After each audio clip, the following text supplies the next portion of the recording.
Hello guys, welcome to amazing learning hub channel. यदि आपको video पसंद आए तो लाइक करिए, अंत तक देखें। अगर आप पहली बार इस चैनल में आए तो सब करना नहीं भूलें, बेल बटन प्रेस करें और अपने फ्रेंड्स को शेयर करें। आज हम स्टडी कर रहे हैं वसीयत के बारे में। वसीयत एक कानूनी दस्तावेज है जिसमें एक या अधिक व्यक्तियों का नाम लिखा होता है। जिसके नाम वसीयत है, वसीयत लिखने वाले व्यक्ति की मृत्यु के बाद उसकी संपत्ति का उत्तराधिकारी होता है। वसीयत वह है जिसमें अपनी संपत्ति, पैतृक संपत्ति, वार्षिक संपत्ति, शेयर, बैंक में जमा राशि, सोना चांदी का वारिस नियुक्त कर दिया जाता है कि मेरे मरने के बाद ये इस संपत्ति के उत्तराधिकारी होंगे। कोई भी व्यक्ति जिसके पास धन संपत्ति है वह वसीयत बना सकता है। इसके लिए ज़रूरी है कि वह स्वस्थ और दिमागी रूप से दुरुस्त हो। अंधे और बहरे व्यक्ति भी वसीयत बना सकते हैं अगर वे अपने काम के परिणामों और उनके कानूनी परिणामों को समझते हों।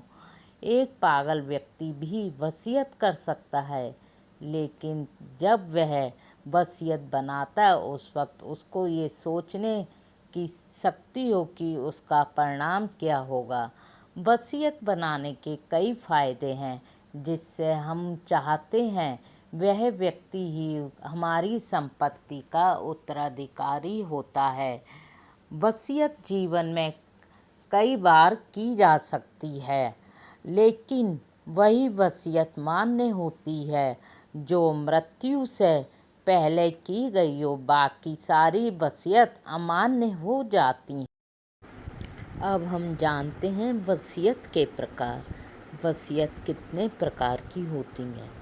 फर्स्ट, गैर विशेषाधिकार प्राप्त वसीयत, अनप्रिविलेज्ड विल। आम तौर पर जो वसीयत हम लोग बनाते हैं आम नागरिक, उसे गैर विशेषाधिकार प्राप्त वसीयत कहते हैं। विशेषाधिकार प्राप्त वसीयत, प्रिविलेज्ड विल। सैनिकों को मौखिक वसीयत बनाने का अधिकार दिया गया है जब वे युद्ध के मैदान में हो या युद्ध का मतलब घोषित युद्ध से। इस तरह मुस्लिम भी मौखिक वसीयत बना सकते हैं। ये मौखिक वसीयत भी बनती है। Third is mutual will. जब दो व्यक्ति एक साथ एक समय में वसीयत बनाते हैं तो उसे म्यूचुअल विल कहते हैं। ये अधिकतर पति और पत्नी के बीच होता है, जैसे तुम सारी संपत्ति मुझे दे दो और मैं सारी संपत्ति तुम्हें दे देता हूँ। इस वसीयत को बाद में बदला नहीं जा सकता है।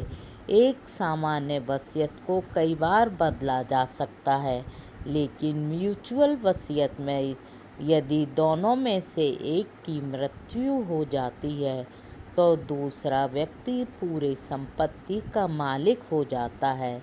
अब वह वसीयत की बातों को बदल नहीं सकता है। जैसे पत्नी पुनर्विवाह करके वसीयत नहीं बदल सकती है। चलिए इस उदाहरण के द्वारा समझते हैं। जैसे एक के दो बच्चे हैं। एक की पत्नी की मृत्यु हो जाती है और वह दूसरी शादी कर लेता है। दूसरी पत्नी से भी उसके दो बच्चे हैं और अपनी पत्नी के साथ एक म्यूचुअल वसीयत बनाता है। किसी की भी मृत्यु होने पर सारी संपत्ति चारों बच्चों को बराबर बांट दी जाएगी। अब एक की मृत्यु के बाद एक की पत्नी वसीयत नहीं बदल सकती है।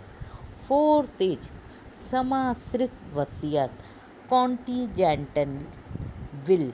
कॉन्टिजेंट विल भी कहते हैं। किसी घटना के घटित होने पर कोई वसीयत प्रभाव में आएगी, इस तरह की शर्त के साथ बनाई जाती है। ऐसी वसीयत समाश्रित वसीयत कहलाती है। जैसे मेरी बहू को पुत्री के जन्म होने पर सारी संपत्ति मेरी पोती को मिलेगी। यानी वसीयत तब प्रभावित होगी जब पोती का जन्म होगा। यदि पोती का जन्म नहीं होता है तो वसीयत प्रभाव में नहीं आएगी।